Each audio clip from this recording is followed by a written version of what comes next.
Welcome everyone on this Thursday evening, good Erev Shabbos.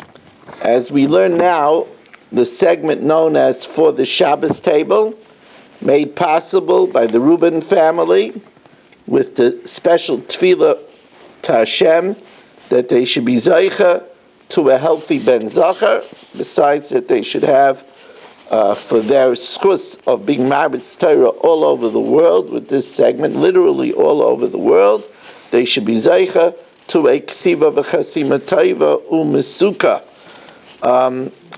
The subject of this year is 23 years ago. By this parsha happened an event that changed the world. And that's the horrific tragedy that we refer to as 9/11, when the two huge planes crashed in the two towers of the Twin Towers and took them both down and caused the death of thousands of people. Now, first of all, I want to mention, just as an aside, that when it happened,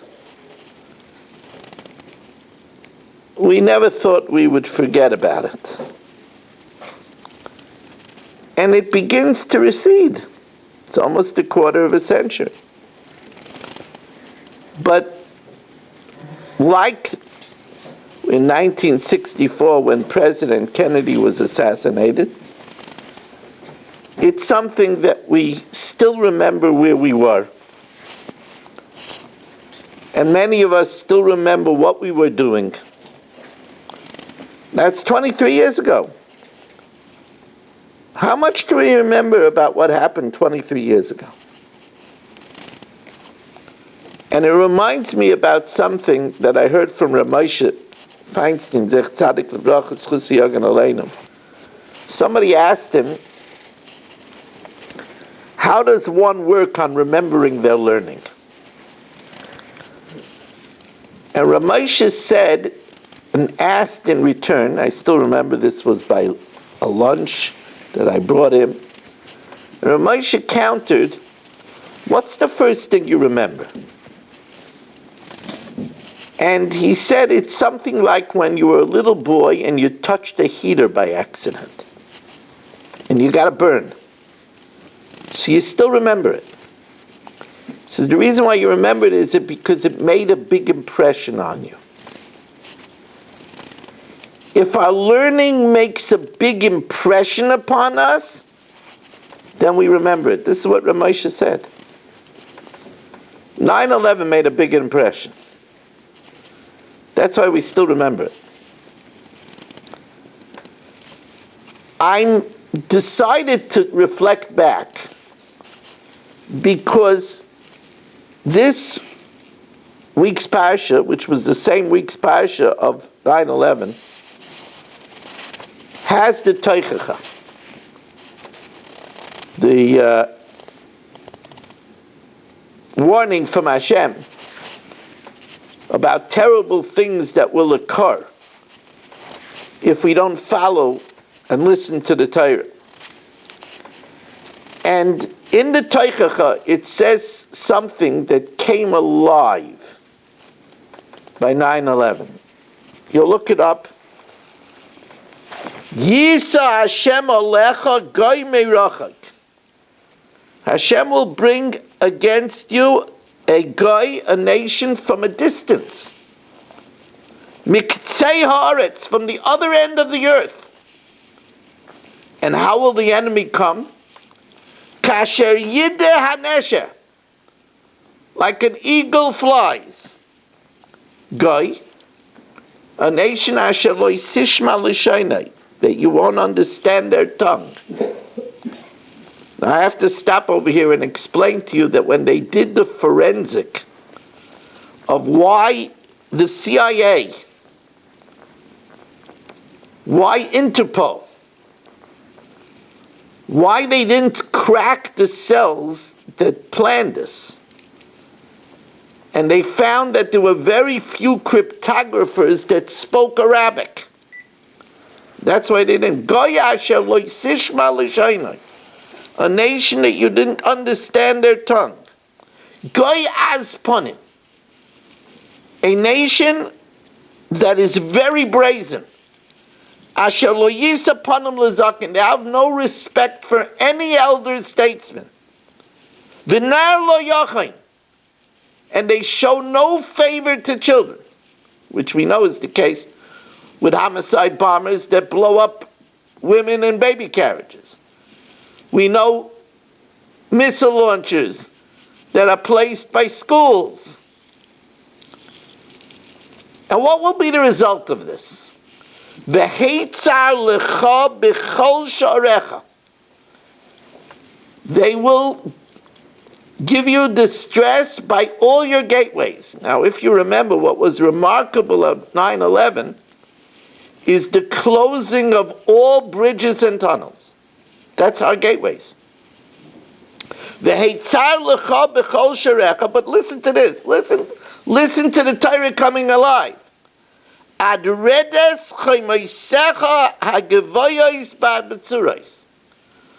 Until there comes tumbling down your towers that are high. It's the tallest building in the world. And are fortified. Asher boiteach bohen b'chol artzecha. Which you have trust in all of your lands. That's why it's known as the World Trade Center. Now, I've told you before that when I see words, I see the numbers come alive.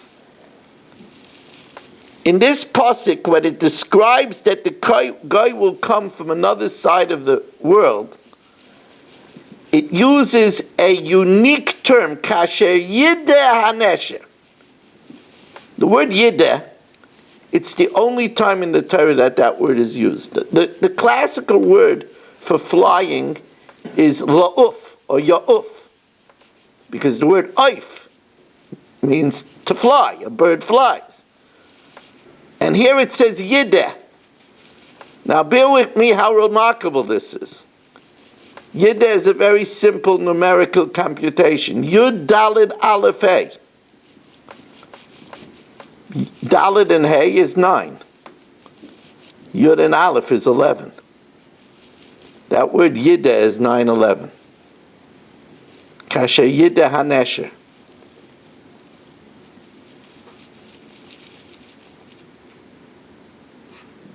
Let's reflect back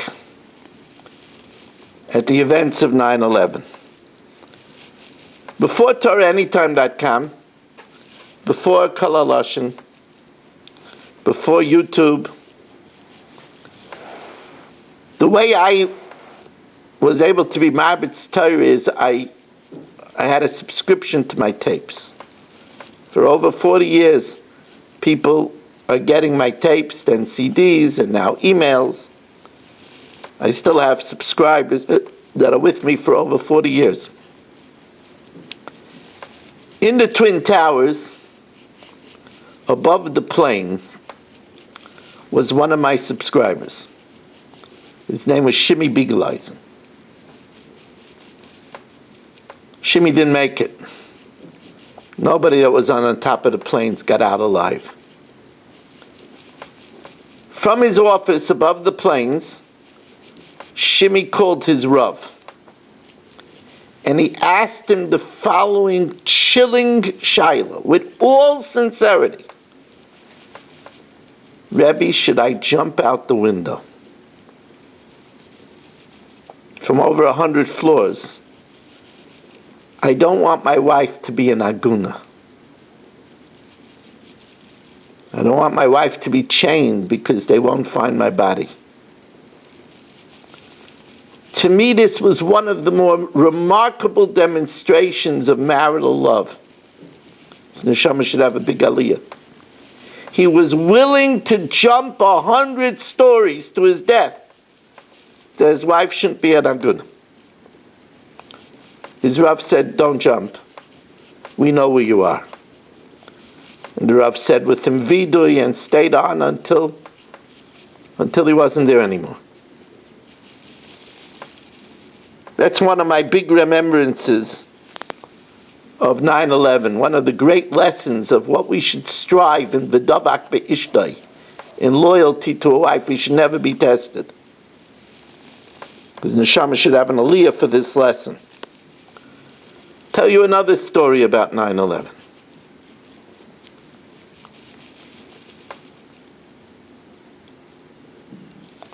There was a wonderful coffee shop in Staten Island. My Rebbetzin Aleh Shalom and I ate there at least once a week. It was owned by an Israeli from a Yid by the name of Mickey Simintov. It's not around anymore, sadly. But he's retired. His daughter, Carmela, had a job in Counter Fitzgerald, which has offices on the top floor of the Twin Towers. 2 months before 9/11, she was fired in what was a questionable anti-Semitic act. And it was Tisha B'Av in the Simintov house, because it was a very, very good job. But because she was fired, then 2 months later, she was not at her desk when the plane hit underneath, where it would have meant a certain death. Called Ovid Rachmanu L'Tava Ovid. Here's another remembrance. A month before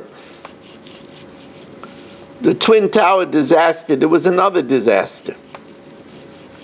There was a helicopter crash. Happened in Arizona. Sightseers, where either 5 or 6 people died. One of them was Reb Daskal. His wife was the only survivor of the crash. The shloshim for Reb Daskal took place on 9/11. And someone who had an office high up in the Twin Towers wasn't there that morning because he was attending the shloshim. One's disaster saved another person's life. Now, I'm just telling you this to underscore the idea of Mishpatecha Ta'im Rabbah. Hashem's judgment is very deep and very complicated. Now, let me tell you something else. The BBC, in this year's reflection, 23 years after 9/11, reported a very grim fact. We know that what we've known as Ground Zero and the area of bodies and debris, which was known as the pile, was discovered to be extremely toxic. The asbestos, the lead, the carcinogens that were there, the toxicity levels were horrifying. They have documented that since 9/11, workers,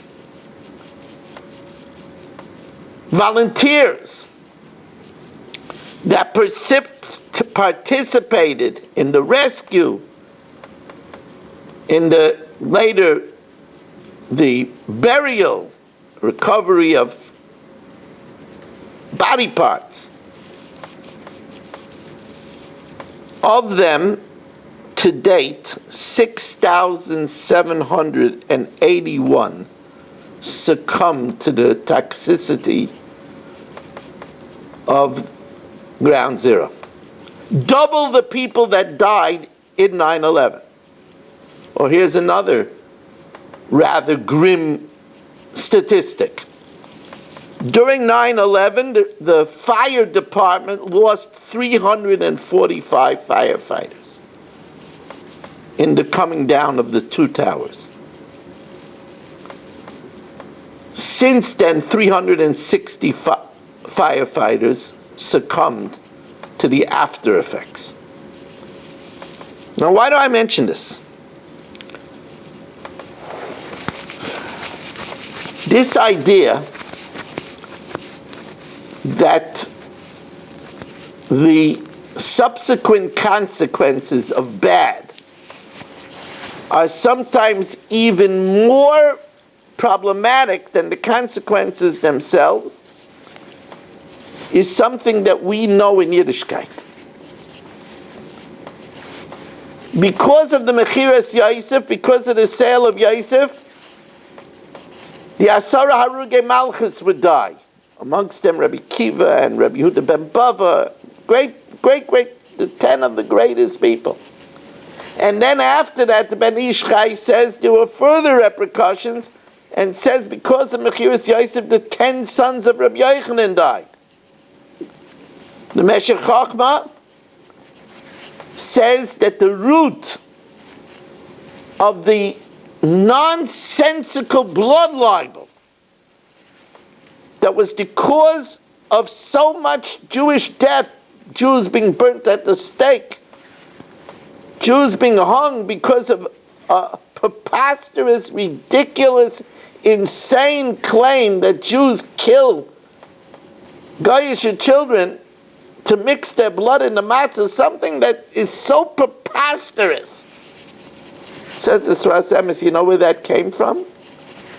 It was a punishment that the brothers dipped Yosef's tunic in blood and lied and said, Chayara, he was devoured by a wild beast. And because we fabricated something with blood, the repercussions later on of the blood libel haunted us through the millennia.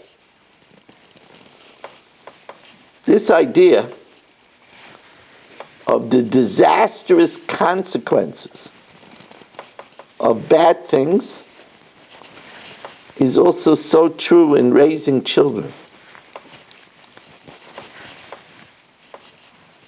Couples raise their children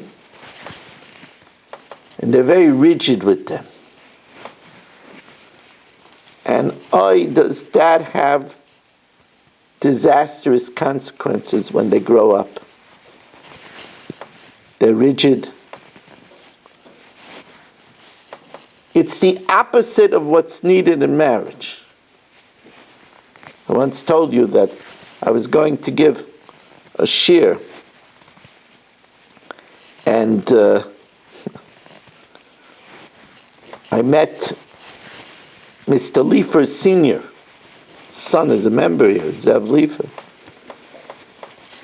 And I said, you know, you're married with your wife, Kenai Nahara, now over 60 years. I'm a whippersnapper. You're happily married for 60 years. Tell me, what would you recommend?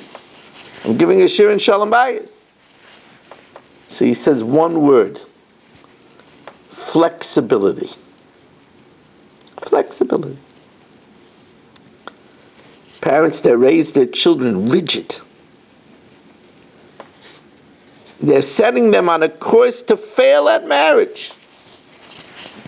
Parents that scream in the home, turn out screeners. They're telling people, they're teaching their children how to cope. LFT, low frustration tolerance.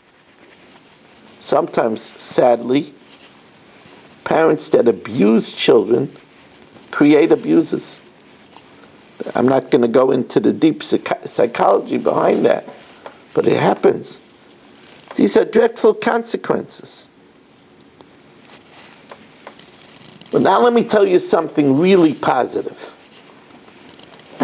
And I'll start with it with it's a very serious thing, but I'll introduce it with something that's almost a little bit comical. I'm an athlete.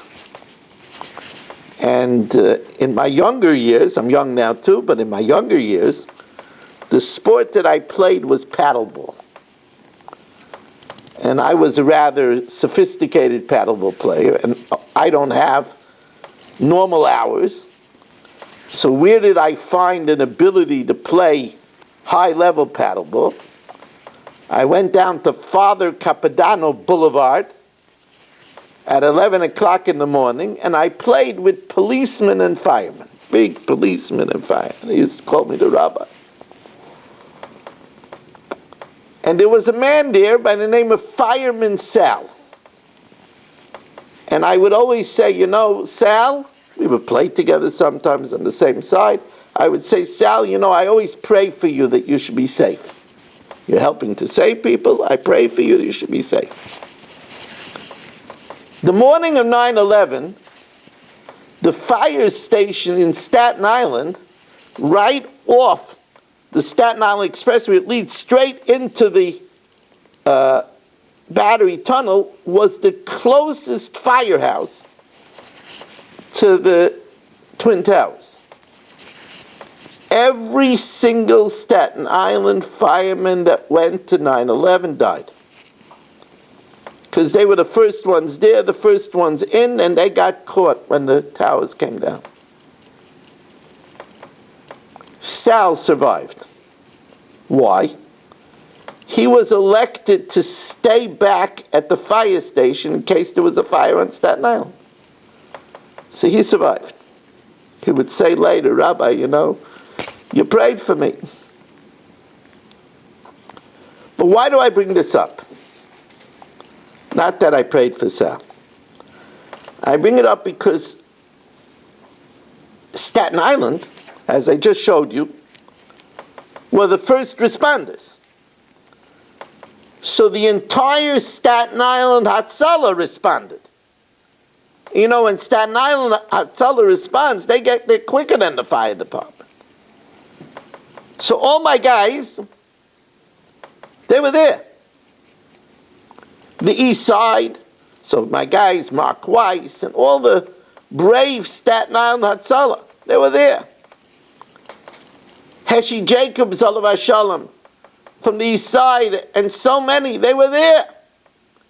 Not one Hatzalah person died in 9/11. Not one. If there was ever an example of shluchei mitzvah eina nizakin like that, I don't know it. We just said 345 firefighters died that day. I know Mark Weiss, he was trapped in a Hatzalah ambulance under debris, but he survived. He's fine now, Baruch Hashem, 23 years later.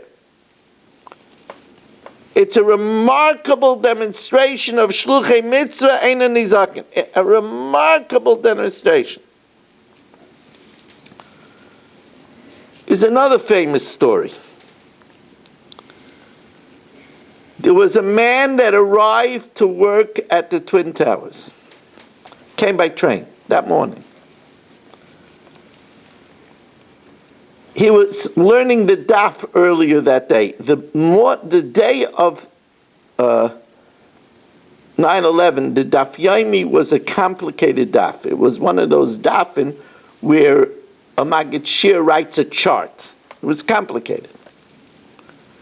He got off the train and he said, you know, if I don't look at this daf a little bit more, I'm not going to see it again for another 7 years. So he sat by the platform and went over the daf again. By the time he came out, the plane had already hit and his life was saved.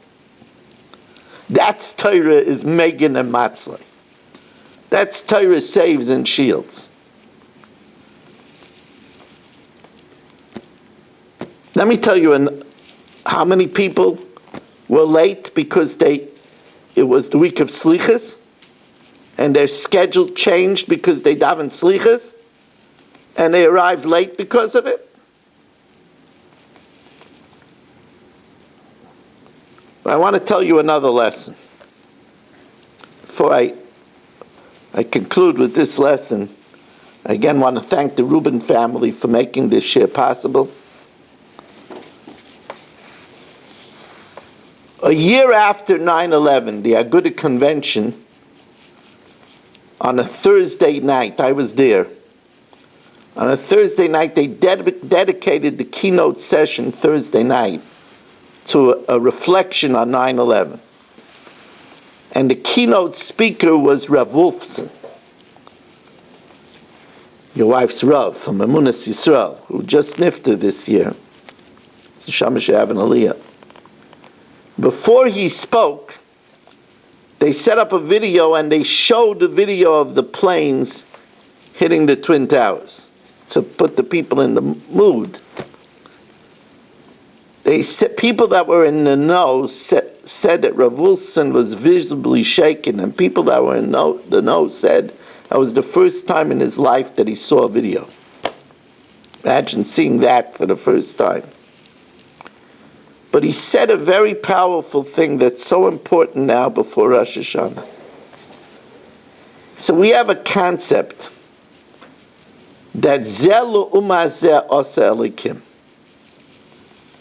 that Hashem made a perfect balance between Kedusha and Tumah in the world. That's represented symbolically by the two twin goats that we offer on Yom Kippur, the Sar LaAzazel and the Sar LaHashem. They have to be twins, Shava B'Koima, B'Mara, B'Domim. They have to be same in the height, in value, in appearance. Odd thing, twin goats. One went off the cliff, representing Tumah, and one was, its blood went into the Holy of Holies. And by the way, Azazel is an acronym of Zelu Umazeh Ose Elikim. One corresponding to the other Hashem made. Hashem always has an equal koyach kedusha and koyach hatumah. That's why in our day where there's so much tumah on the internet, so much filth, so much availability of sin, there's also so much incredible opportunity. TorahAnytime.com, all daf and Gat Torah and OU Halacha and so many different things. Rav Wolfson said, this was one of his very powerful points, I never forgot it. He said, if there exists such tumah in the world, such mesiras nefesh for tumah, that people are willing to smash themselves into oblivion, to murder and kill people. That's mesiras nefesh for murder. Then that means that there's equal koyach kedusha to be meiser nefesh for kedusha. And he was quick to say, I don't mean to kill yourself. Mali kotla kula mali kotla palga. Even when we stretch ourselves, that's called mesiras nefesh. Remember, when we hear the shofar on Rosh Hashanah, one of the things that reminds us is the mesiras nefesh of Avraham, that he was willing to stretch himself to offer his son. The mesiras nefesh of Yitzchak to give his life up. The shofar reminds us to be meiser nefesh. What does that mean? It means that if we feel like yelling, we hold back and we don't yell. That's mesiras nefesh. That's stretching. It means that instead of daydreaming and davening, we push ourselves, we stretch and we concentrate. It means that instead of oversleeping, or instead of saying, I'm not going out to learn, we push ourselves. It means that even though we don't feel like doing kibbut of aim, we push ourselves. Rav Wilson says that's a great lesson. If there exists mesiras nefesh to kill and to destroy, there has to be equal mesiras nefesh to do good. May Hashem protect us, that we should never see such horrors, and we should see the Mashiach Tzidkenu b'mher v'yameinu.